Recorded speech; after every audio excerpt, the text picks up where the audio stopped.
बात ब्रिटिश शासनकाल की है। वर्ष 1905 में जब लॉर्ड कर्जन ने बंगाल विभाजन की घोषणा की थी, तब बंग भंग आंदोलन के साथ पूरा बंगाल जल उठा था और उसके खिलाफ पूरे बंगाल में उग्र प्रदर्शन चालू हो गए थे। अंततः लॉर्ड कर्जन को विभाजन का प्रस्ताव वापस लेना पड़ा। हालांकि जब 1947 में देश आजाद हुआ तो बंगाल पूर्वी और पश्चिमी बंगाल में विभाजित हो गया। पूर्वी बंगाल वर्तमान में बांग्लादेश के नाम से जाना जाता है। इस विभाजन का दर्द अभी भी बंगाल के लोग भूल नहीं पाए हैं। ओ पार बांग्ला, ए पार बांग्ला, अर्थात उस पार बांग्लादेश है और इस पार पश्चिम बंगाल, और दोनों के बीच में आज भी रिश्तेदारियां हैं। साल 1971 के बांग्लादेश युद्ध के समय भी काफी लोग पश्चिम बंगाल और देश के अन्य सीमावर्ती इलाकों से पलायन होने के लिए बाध्य हुए थे। देश विभाजन के समय डॉक्टर श्यामा प्रसाद मुखर्जी के प्रयास से पश्चिम बंगाल के कई जिले पूर्वी बंगाल में शामिल होने से बच गए। पश्चिम बंगाल का अस्तित्व बचा रहा, लेकिन समय समय पर पश्चिम बंगाल में विभाजन की मांगे उठती रही है। खास बात यह है कि गत बुधवार को भाजपा के बंगाल इकाई के अध्यक्ष और केंद्रीय राज्य मंत्री सुकांतो मजूमदार ने प्रधानमंत्री नरेंद्र मोदी से मुलाकात कर उत्तर बंगाल के 8 राज्यों को पूर्वोत्तर राज्यों के नॉर्थ ईस्टर्न काउंसिल में शामिल करने का प्रस्ताव दिया है, ताकि उत्तर बंगाल को भी सिक्किम की तरह उत्तर पूर्वी राज्यों के विकास के मद में मिलने वाले आवंटन का लाभ मिल सके।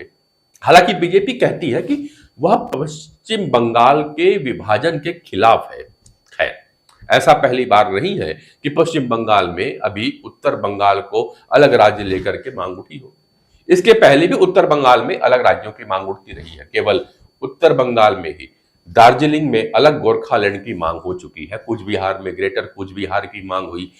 कामतापुरी अलग राज्य की मांग कर चुका है। दक्षिण बंगाल में अलग राज्यों की रार बंगाल गठित करने की मांग करती रही है।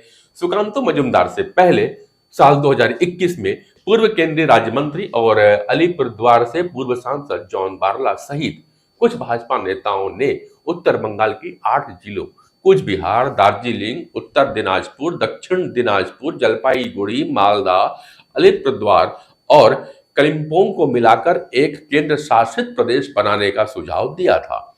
जॉन बारला की इस मांग पर जब हंगामा मचने लगा, उस समय प्रदेश के अध्यक्ष सुकांतो मजूमदार ने उस मांग से किनारा कर लिया था। मजूमदार सहित ये नेता ऐसी मांगे क्यों कर रहे हैं, इस पर भी गौर करना चाहिए।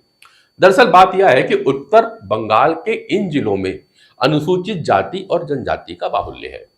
यहां के लोगों ने साल 2019 और 2024 के लोकसभा चुनाव में भाजपा के समर्थन पे वोट दिया। उत्तर बंगाल के 8 जिलों में और 8 लोकसभा क्षेत्रों में 54 विधानसभा क्षेत्र हैं। इनमें से 6 पर बीजेपी का वर्तमान में कब्जा है। साल 2024 के लोकसभा चुनाव में बंगाल में भारतीय जनता पार्टी की सीटों की संख्या 18 से घटकर 12 तो जरूर हो गई है। वहीं उत्तर बंगाल में केवल 1 लोकसभा सीट कम हुई है। उत्तर बंगाल की 8 लोकसभा सीटों में से 6 पर बीजेपी का कब्जा वर्तमान में है। उत्तर बंगाल के इन 8 जिलों की सीमाएं नेपाल, भूटान और बांग्लादेश को साझा करती है। रणनीतिक दृष्टि से भी देखें तो ये काफी अहम है। इन जिलों में कोचेस, राजवंशी, गोरखा और आदिवासी जातियां रहती हैं। इससे पहले अखिल भारतीय आदिवासी विकास परिषद, Gorkha Janmukti Morcha JJM, Kamtapuri people's party और अन्य को उत्तर बंगाल के अलग राज्य की मांग की गई थी। उत्तर पश्चिम बंगाल में सत्ताधारी तृणमूल सांसदों के बजट के मुद्दे पर तीखी विरोध के बाद अब इस मुद्दे पर पश्चिम बंगाल की मुख्यमंत्री ममता बनर्जी मैदान में कूद पड़ी है। वैसे तो नरेंद्र मोदी हमेशा अप्रत्याशित निर्णयों और जोखिम उठाने के लिए जाने जाते हैं। क्या इस बार वाकई पश्चिम बंगाल का बंटवारा कर वे आग से खेलने का जोखिम उठाएंगे? आप अपने कमेंट्स लिख भेजिए और वीडियो को लाइक करें। हाँ, चैनल को सब्सक्राइब भी कर दीजिएगा। फिर मिलूंगा किसी नए विषय के साथ। तब तक आप रखें अपना स्वास्थ्य का ख्याल। स्वस्थ रहें, मस्त रहें। नमस्कार।